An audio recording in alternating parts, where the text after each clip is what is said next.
Hello friends, welcome to रोशन की class YouTube channel. आप सभी का आज की इस मॉर्निंग की करंट अफेयर की वीडियो में एक बार फिर से बहुत बहुत स्वागत है।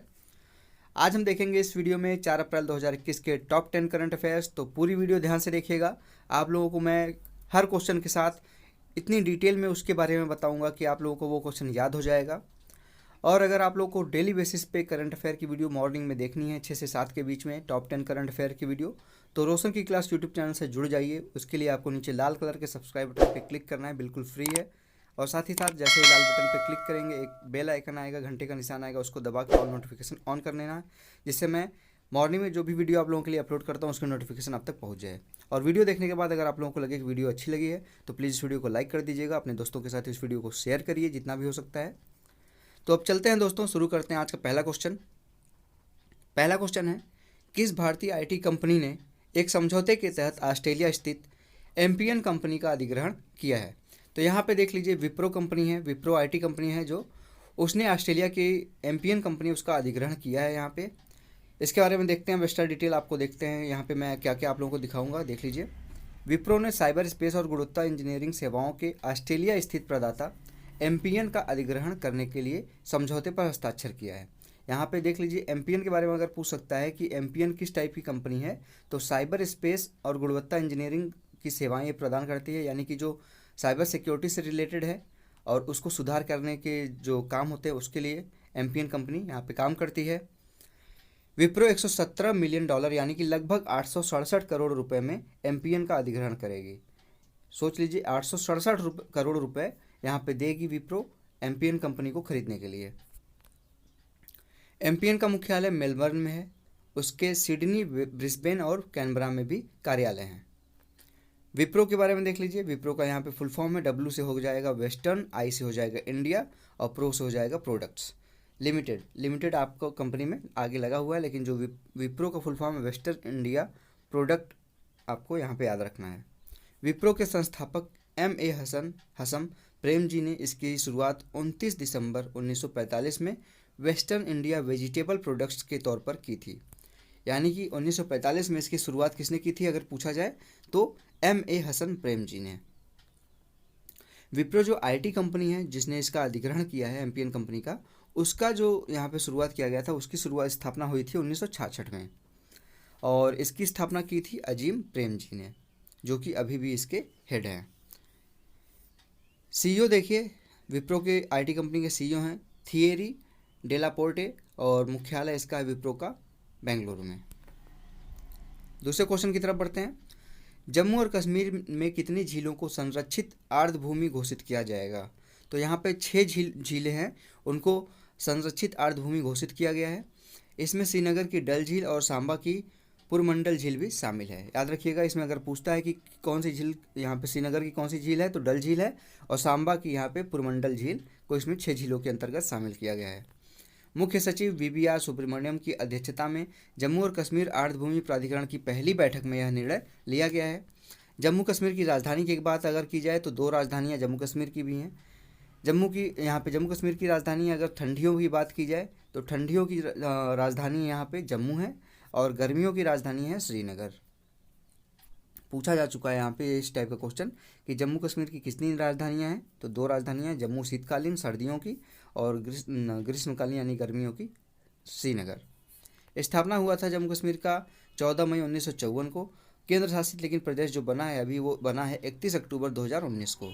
31 अक्टूबर 2019 को केंद्र शासित प्रदेश बना है और स्थापना हुई थी 14 मई 1954 को। प्रेजेंट टाइम में यहाँ के लेफ्टिनेंट यहाँ पे गवर्नर हैं, उपराज्यपाल हैं मनोज सिन्हा जी। तीसरे क्वेश्चन में देखते हैं, हाल ही में अटल innovation mission AIM NITI Aayog ने विज्ञान आधारित डीप टेक स्टार्टअप और उद्यम को बढ़ावा देने के लिए एक नई पहल की शुरुआत की। यह पहल का नाम क्या है? तो यहाँ पे इस पहल का नाम है एम प्राइम। पहल इसका नाम है प्राइम का, यहाँ पे देख लीजिए, प्राइम का फुल फॉर्म है program for research and on innovation market readiness and entrepreneurship. यहाँ पे जो प्राइम है उसका यहाँ पे फुल फॉर्म आप लोग देख लीजिएगा। एम का आपको पता है अटल इनोवेशन मिशन यहाँ पे फुल फॉर्म है, और प्राइम का मैंने आपको बता दिया program for research on innovation market readiness and entrepreneurship.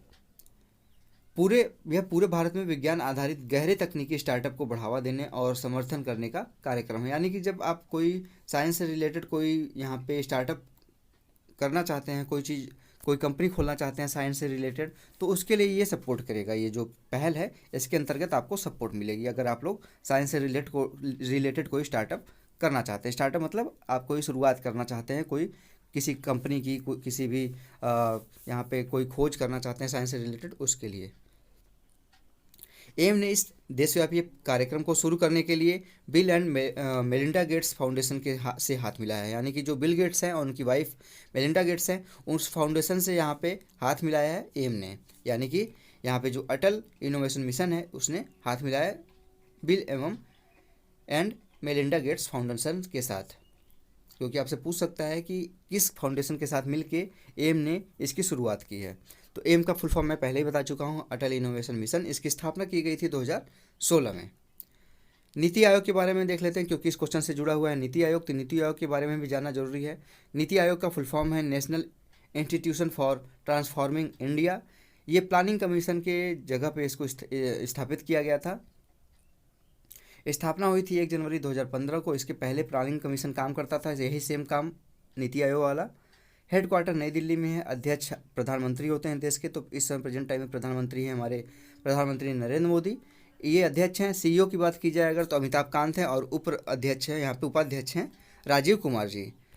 चौथा क्वेश्चन है किसके द्वारा माई नेप 2020 प्लेटफॉर्म लॉन्च किया गया है। तो ये माई नेप 2020 जो प्लेटफॉर्म है ये लॉन्च किया गया हमारे केंद्रीय शिक्षा मंत्री रमेश पोखरियाल निशंक के द्वारा।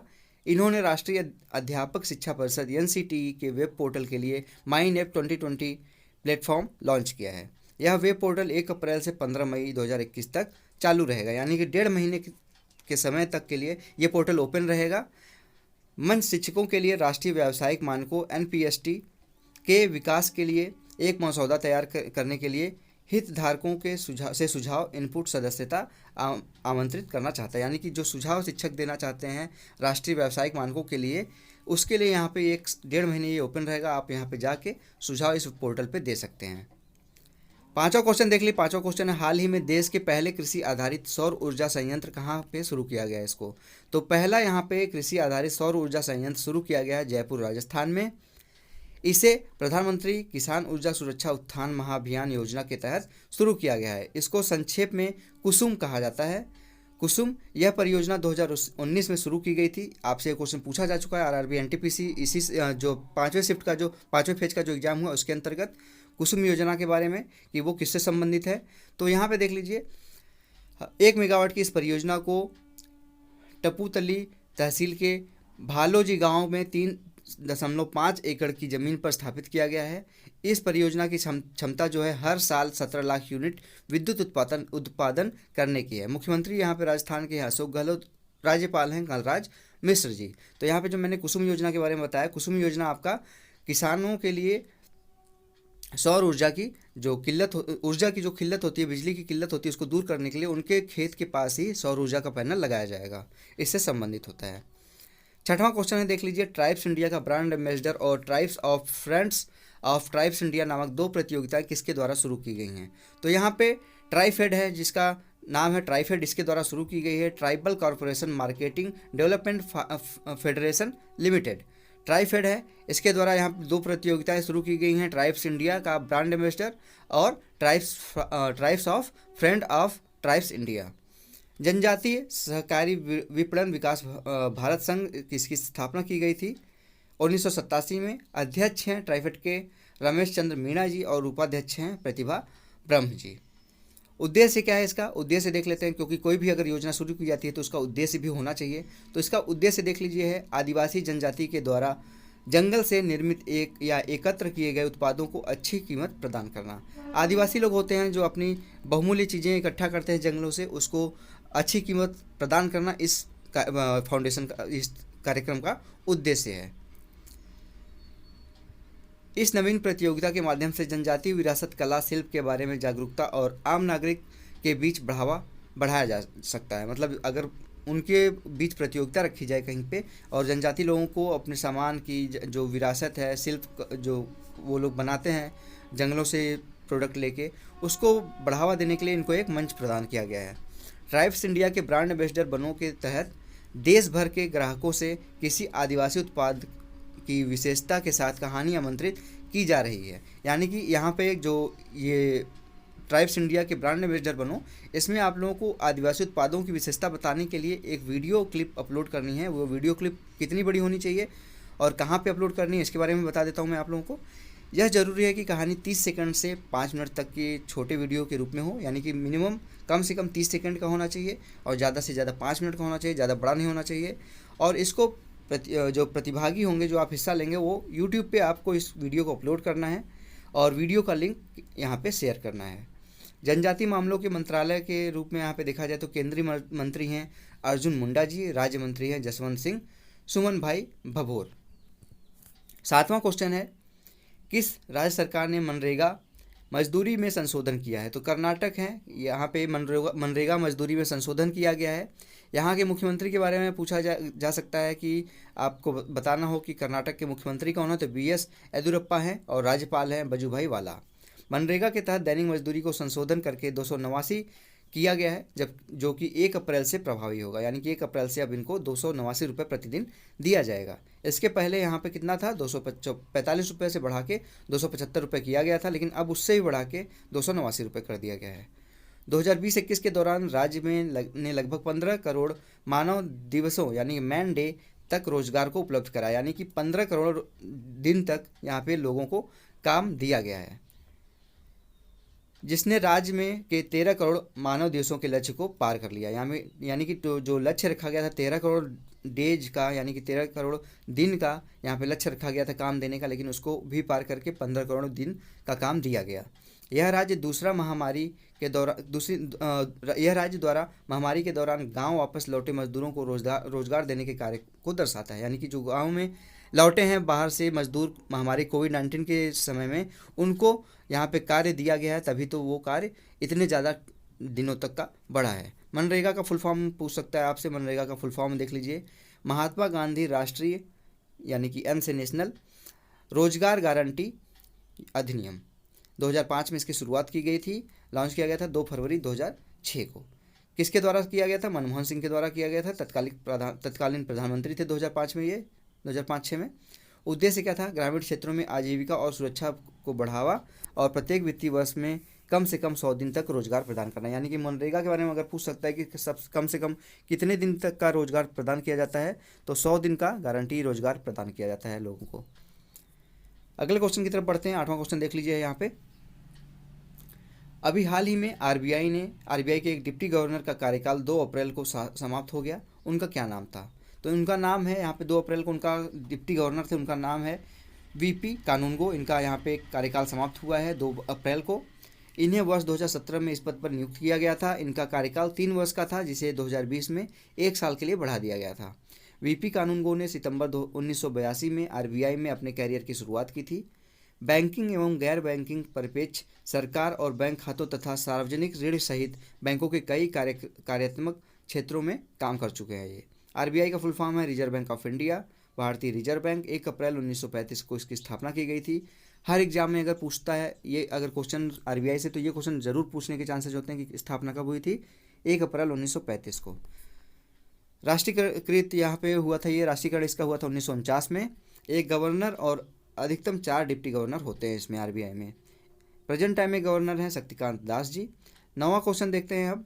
किस राज्य सरकार ने महेंद्रगिरी को राज्य का दूसरा बायोस्फीयर रिजर्व के रूप में प्रस्तावित किया है? तो उड़ीसा राज्य है जिसने यहाँ पे महेंद्रगिरी को बायोस्फीयर रिजर्व के रूप में घोषित किया गया है। उड़ीसा दूसरा बायोस्फीयर रिजर्व राज्य के दक्षिणी भाग महेंद्रगिरी में प्रस्तावित है। यह राज्य के गढ़पित जिले की एक पर्वतमाला है। इसकी ऊंचाई लगभग 1051 मीटर है।